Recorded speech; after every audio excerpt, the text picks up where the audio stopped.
नमस्कार दोस्तों, आज हम लेकर आए हैं एक ऐसी कहानी जो सिर्फ एक कहानी नहीं बल्कि एक सफर है, एक जज्बात है और एक दर्पण है हमारे समाज का।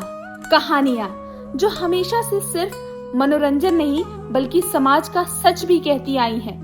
पंचतंत्र की नीति से लेकर दादी नानी के मुंह जबानी किस्से तक कहानियों का एक अपना रंग है और इस रंग में जो पहला रंग भरने वाले कथाकार थे उनमें एक नाम हमेशा याद रहता है, चंद्रधर शर्मा गुलेरी। उनकी लिखी कहानी उसने कहा था सिर्फ प्रेम कहानी नहीं थी बल्कि त्याग और समर्पण की मिसाल थी। आज की कहानी उसी विरासत का एक छोटा सा हिस्सा है।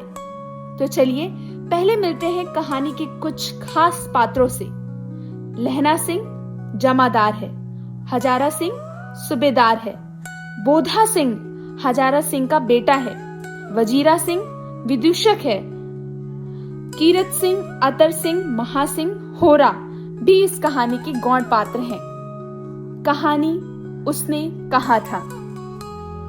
बड़े बड़े शहरों के इक्के गाड़ी वालों की जुबान के कोड़ों से जिनकी पीठ छिल गई है और कान पक गए हैं, उनसे हमारी प्रार्थना है कि अमृतसर के बम्बू काट वालों की बोली का मरहम लगावे। जब बड़े बड़े शहरों की चौड़ी सड़कों पर घोड़े की पीठ को चाबुक से धुनते हुए इक्के वाले कभी घोड़ों की नानी से अपना संबंध स्थिर रखते हैं, कभी राह चलते पैदलों की आंखों के ना होने पर तरस खाते हैं, कभी उनके पैरों की अंगुलियों के पोरों को चीथकर अपने ही को सताया हुआ बताते हैं और संसार भर की ग्लानि, निराशा और क्षोभ के अवतार बने नाक की सीध चले जाते हैं, तब अमृतसर में उनकी बिरादरी वाले तंग चक्करदार गलियों में हर एक लड्ढी वाले के लिए ठहर कर सबका समुद्र उमड़ा कर, बचो खालसा जी, हटो भाई जी, ठहरना माई, आने दो लाला जी, हटो बाछा कहते हुए सफेद फेटों, खच्चरों, बतकों, गन्ने, खोमचे और भारे वालों के जंगल में राह खेते हैं। क्या मजाल है कि जी और साहब बिना सुने किसी को हटना पड़े। यह बात नहीं कि उनकी जीप चलती ही नहीं, पर मीठी छुरी की तरह महीन मार करती हुई चलती है। यदि कोई बुढ़िया बार बार चुनौती देने पर भी लीक से नहीं हटती तो उनकी वचनावली के ये नमूने होते हैं। हट जा जीने जोगिए, हट जा कर्मा वालिए, हट जा पुत्ता प्यारिए, बच्चा लंबी उम्रा वालिए। समष्टि में इसका अर्थ है कि तू जीने योग्य है, तू भाग्यशाली है, पुत्रों को प्यारी है, लंबी उम्र तेरे सामने है, तो क्यों मेरे पहिए के नीचे आना चाहती है? बच जा। ऐसे बम्बू काट वालों के बीच में होकर एक लड़का और एक लड़की चौक की दुकान पर आ मिले।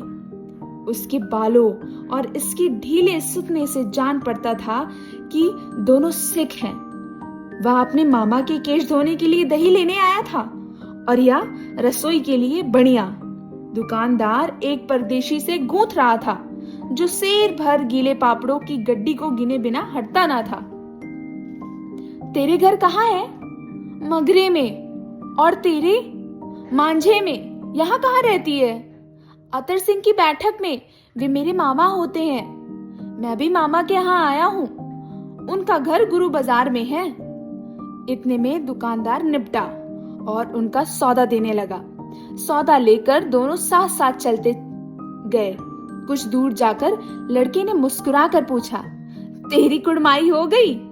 इस पर लड़की ने कुछ आंखें चढ़ाकर धत कहकर दौड़ गई और लड़का मुंह देखता रह गया। दूसरे तीसरे दिन सब्जी वाले के यहाँ, दूध वाले के यहाँ अकस्मात दोनों मिल ही जाते। महीना भर यही हाल रहा। 2-3 बार लड़के ने फिर पूछा, तेरी कुड़माई हो गई? और उत्तर वही धत मिला। एक दिन जब फिर लड़के ने वैसे ही हंसी में चिढ़ाने के लिए पूछा तो लड़के की संभावना के विरुद्ध बोली, हाँ हो गई। कब? कल रात। देखते नहीं यह रेशम से कढ़ा हुआ सालू? लड़की भाग गई। लड़के ने घर की राह ली। रास्ते में लड़के को मोरी में ढकेल दिया। एक छाबड़ी वाले की दिन भर की कमाई खोई, एक कुत्ते पर पत्थर मारा और एक गोभी वाले के ठेले में दूध उड़ेल दिया। सामने नहाकर आती हुई किसी वैष्णवी से टकराकर अंधे की उपाधि पाई, तब कहीं जाकर उस दिन घर पहुंचा। राम राम, या भी कोई लड़ाई है? दिन रात खंदकों में बैठे हड्डियां अकड़ गई। लुधियाने से 10 गुना जाड़ा और मेह बर्फ ऊपर से, पिंडलियों तक कीचड़ में धंसे हुए हैं। गनीम कहीं दिखता नहीं। घंटे 2 घंटे में कान के पर्दे फाड़ने वाले धमाके के साथ सारी खंदक हिल जाती है और 100-100 गज धरती उछल पड़ती है। इस गैबी गोले से बचे तो कोई लड़े। नगर कोट का जलजला सुना था। यहाँ दिन में 25 जलजले होते हैं। जो कहीं खंदक से बाहर साफा या कूनी निकाल ली तो चटाक से गोली लगती है। ना मालूम बेईमान मिट्टी में लेटे हुए या घास की पत्तियों में छिपे रहते हैं। लहरा सिंह, और 3 दिन है, 4 तो खंदक में बिता ही दिए हैं। परसों रिलीफ आ जाएगी और फिर 7 दिन की छुट्टी। अपने हाथों झटका करेंगे और पेट भर खाकर सोए रहेंगे। उसी फिरंगी मेम के बाग में मखमल का सा हरा घास है। फल और दूध की वर्षा कर देती है। लाख कहते हैं, दाम नहीं लेती। कहती है तुम राजा हो, मेरे मुल्क को बचाने आए हो। 4 दिन तक पलक नहीं झपी। बिना फेरे घोड़ा बिगाड़ता है और बिना लड़े सिपाही।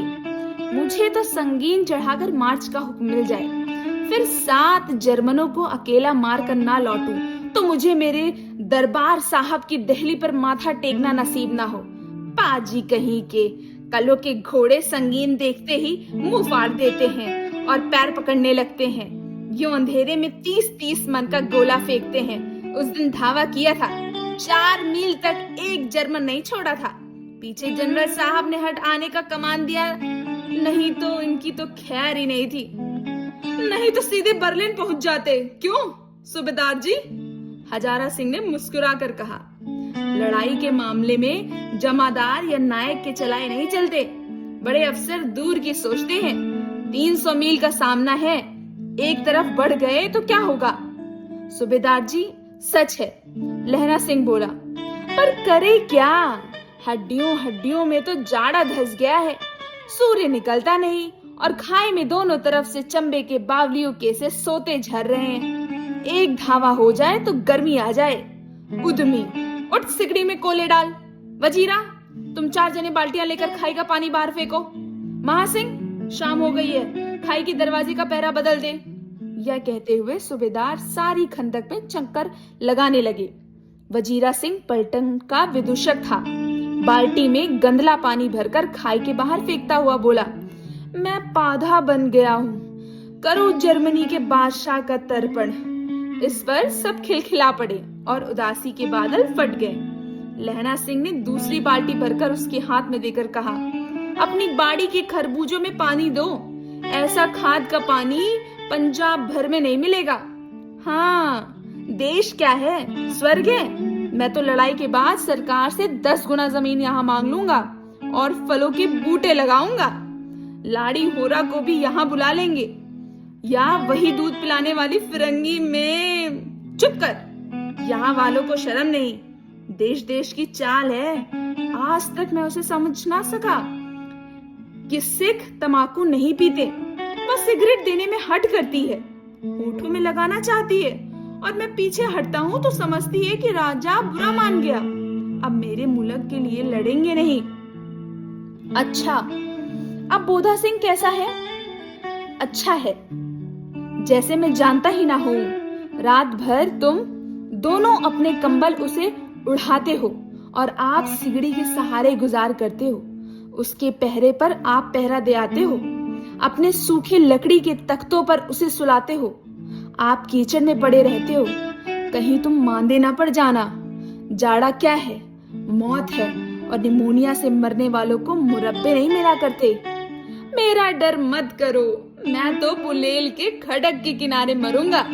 भाई कीरत सिंह की गोदी पर मेरा सिर होगा और मेरे हाथ के लगाए हुए आंगन के आम के पेड़ की छाया होगी।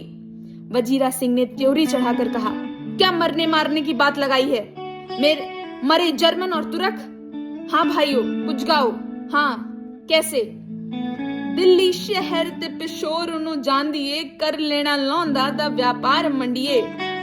कौन जानता था कि दाढ़ियों वाले घर बारी सिख ऐसा लुच्चों का गीत गाएंगे।